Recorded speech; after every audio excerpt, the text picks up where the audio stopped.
Water samples must be collected and returned on the same day. Please confirm with your local health department when and where the sample bottles should be dropped off. These samples must be analyzed within 30 hours of collection. So now that the well has been chlorinated and the chlorinated water has been run off, you're ready to take a sample. The first thing we want to do is try to limit potential for environmental contamination getting onto the hose tap or the sample tap. If your well was constructed after 2008, it should have a threadless sample tap such as this. This is the best place to take a sample from the wellhead. If your well does not have a threadless sample tap, it should have a hose bib here.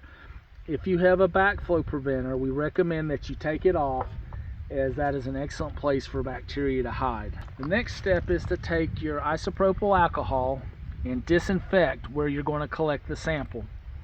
Take a clean cloth, soak it liberally with the alcohol, try to get it up into the sample tap and all the way around. If you're using a hose bib, you want to do the same thing. You can even pour some on, squirt some in it. The key is that we want to make sure there's no external or environmental contamination from you or something else. Once you have done this, you will turn on the sample tap and let it run for 3 to 5 minutes. You would do the same here if you're dealing with a hose tap. After you flush the well for 3 to 5 minutes, you want to take your sterile test container provided by the health department.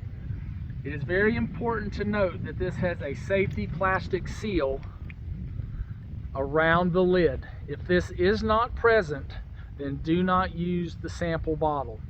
This bottle is sterile from the factory, and it will help ensure that the water sample we send in is tested and accurate with respect to its results.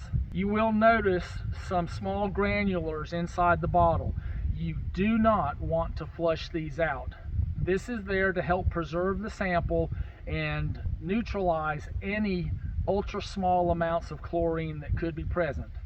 As long as you get the chlorine out of the water and have checked it with your DPD tablet, you are good to take the sample. You will remove the plastic safety seal. This can come out at different amounts and different pressures.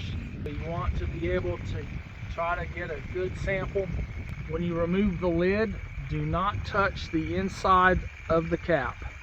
Keep your fingers on the outside. Fill the sample bottle.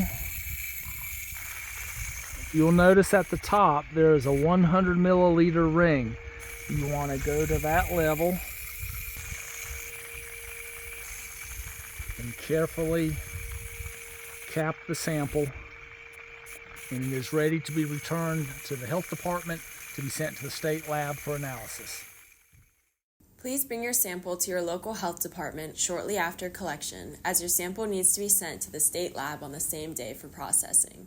Please confirm with your local health department what time they will be shipping the samples to ensure that you meet the deadline. The state lab will analyze your water sample for total coliform and E. coli bacteria.